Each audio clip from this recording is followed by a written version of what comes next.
Christina here. Welcome to another Color Wednesday video. Today I'm making this card using the Trick or Treat stamp set from Simon Says Stamp. I made a card with this particular stamp set a couple weeks ago, so I'll have a link up to that video up in the top corner. I also did want to mention that I made this card as part of a guest appearance on the Iron Craft video podcast show. I'm not sure what to call it.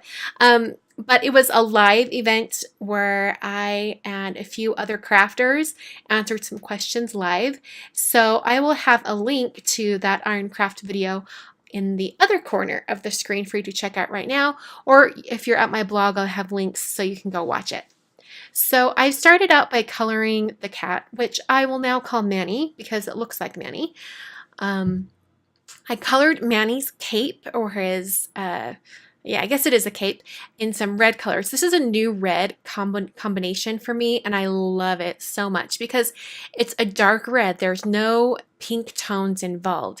It's red to a dark maroon burgundy, almost black, and I think it just looks awesome, especially for Halloween type cards where you need that really deep red. I can imagine myself using the same red combination for Christmas cards, which are coming up soon. I'm not saying when they'll start, but the holiday card series is going to be starting within the next little bit. So I'm coloring the cat like Manny, and if you've been watching my videos for well, ever since I adopted Manny, so since what, 2010? If you've been watching my videos since 2010, you know exactly what Manny looks like. He's a black and white cat, and let's see, it's his right side of his face. So on the left, you're seeing here, is black, and his face is kind of half black, half white. Such a pretty cat.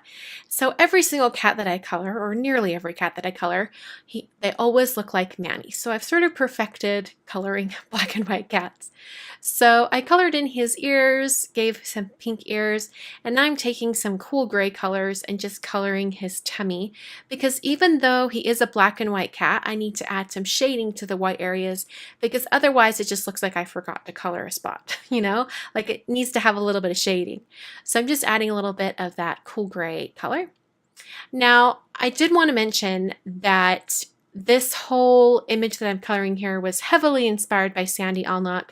She's an amazing Copic colorist, and she's also one of the teachers in the Copic class that I am team teaching over at onlinecardclasses.com right now. And she's colored this particular image a few times. She's also colored the dog from the stamp set, and it looks awesome every time she does. And she always includes like a really cool background. So I'm going to be coloring a background on this card today as well. His eyes were kind of getting lost in that dark mask, so I did end up doing a little bit of white gel pen and then some black over top to give him, you know, pupils. So here's that background coloring I was talking about. I've sped this up quite a bit because it took a long time. I started with B95 and just put that color down all over. I just wanted to get that color all over it. Now I totally understand why Sandy says you need to get refills for your markers, because this takes a lot of ink. I wasn't expecting for it to take so much ink. My marker is still fine. There's still plenty in it because I've never used that color before, but I was putting out a lot of ink. So here's B97, I think it is, and I'm just adding a little bit more darkness right behind Manny. And then I'm going to take an even darker shade here in a minute and put that down as well. Taking that B95 and just trying to blend that out just a tiny bit. And then I'll go ahead and bring in that darkest shade. And the darkest shade is B99, I think. Hopefully we'll see on screen here in a minute. I unfortunately forgot to put the cap down on the screen here. So I'm just blending those out, trying to get it to look as nice as possible. And then I'm going to do something else that Sandy does. And she brings in a Copic colorless blender, and the colorless blender is a really bad name for what it is because it doesn't really blend your colors. It like pushes the ink away from wherever you color with the colorless blender. So she does this thing where she adds little dots, and it looks like little particles of dust in the air or glitter or just really cool little elements in the air. she does that. So because I'm going to be taking that down from the top corner, I need to finish the ground that the cat is sitting on. So I'm going to use some warm gray colors before I get to the colorless blender. I'm just using a little bit of W5 and adding some W7, and then I'll go back to the W5, I think, before I move on. Yep, back to W5 and kind of blend that out a little bit. And then I'll take just a tiny bit of W9, put that really dark shade right underneath him. And I'll go back to W7 and then W5 just to blend that out. Okay, so now I'm going to bring in that colorless blender. And I'm kind of like drawing white dots or little spots for a little bit of interest on the back, on this background. So I'm just dropping all those in, filling in some more areas. And I did realize that there was one particular area that was looking kind of weird. So I did color over and then re-put those colorless blender spots back on. So I trimmed down my colored piece, and then I realized I wanted it to go all the way to the edge. I wasn't sure if I was going to be using all of it, but then I decided that I needed to. So just finishing off that coloring. And then I'm going to start putting the card together. So I've got some Basil Marshmallow cardstock here, and I'm scoring it at 5.5 or 4 1/4, I'm sorry.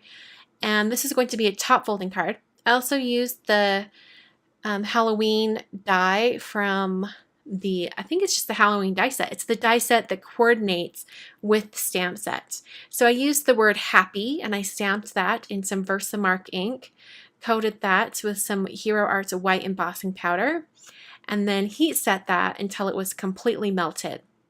Then I'm going to take that die cut and put some little tiny dots of adhesive on the back. This is Tombow Mono Multi Glue. Just putting some little tiny dots, and then holding it with my tweezers and putting that down below the word happy to complete that greeting. I then decided that I wanted to add a few more elements to this scene. So I used the spider over on the right side, and then I took some bats. There are 2 sizes of bats in the stamp set, and I used both the large bat and the small bat, and just filled in some bats. So you kind of notice that the line of the design goes from that bottom left corner all the way up to the top right corner. There's that movement going all the way up to that top corner. That's a really fun thing to do when you're doing kind of scenes like this.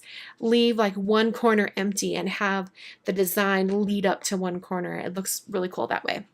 So I stamped that stripe stamp from the stamp set in some fog ink from Simon Says Stamp. Mounted it on the card, and now I'm taking some clear Wink of Stella glitter brush pen and putting that over his cape and mask, and you'll be able to see that really cool shimmer. It doesn't show much in photographs, but when you're looking at it up close or in person, it looks really, really neat, especially on top of that dark red color. So that is the card for today. I hope you guys enjoyed. Make sure you check out the Ironcraft interview and our little live show that we did. I'll have a link still up in the top corner. And thank you so much for watching. I will catch you guys on Friday.